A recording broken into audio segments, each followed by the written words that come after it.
तिकडे तुझी गरज नाही मला. मला बी नाही तुमची गरज. झालं गाई माय ह्याचं चालू. आता हे आई बाई इळभर हातून उठत नाही.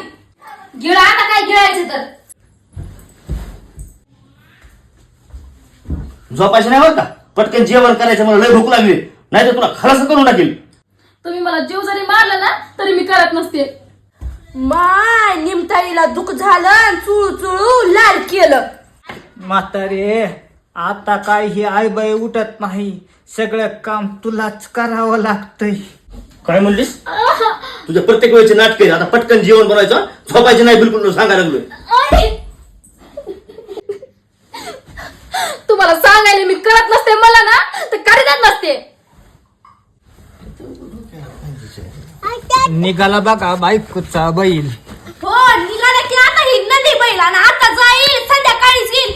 आता ती आई बाई घरामध्ये दिवसभर पडून राहील आणि पुन्हा रात्री आलं की लहायचं गुलू गुलू गुलू गुलू संभाषण चालेल की मिठ्या मारू मारू.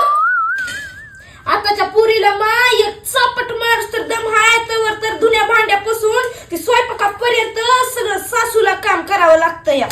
3 hours later.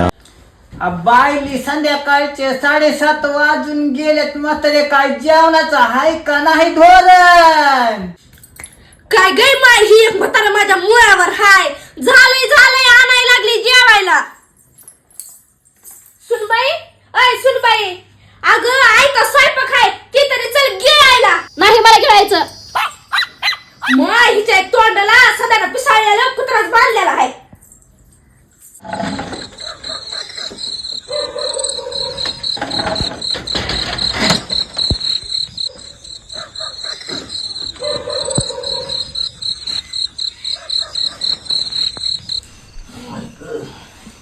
जेवण करून घे.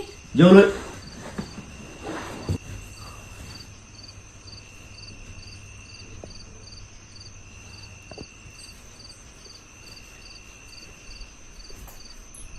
अहो अहो घरात चला.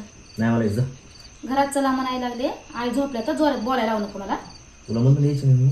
घरात चला. घरात चला ना, घरात चला. चला जास्त होते तुमचं. अहो इकडे तोंड करा की. अहो इकडे तोंड करा ना. तिकडे बरं चला जेवण करू. नाही मला जेवायचं. चला हो, आईनं सगळं स्वयंपाक करून ठेवलाय. नाही मला जेवायचं. तू जेव. अहो मी सकाळपासून जेवण नाही केलं, म्हणाले ना तुम्हाला. चला ना जेवण करू.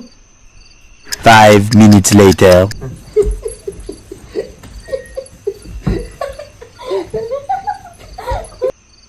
ह्यालाच म्हणतात बघा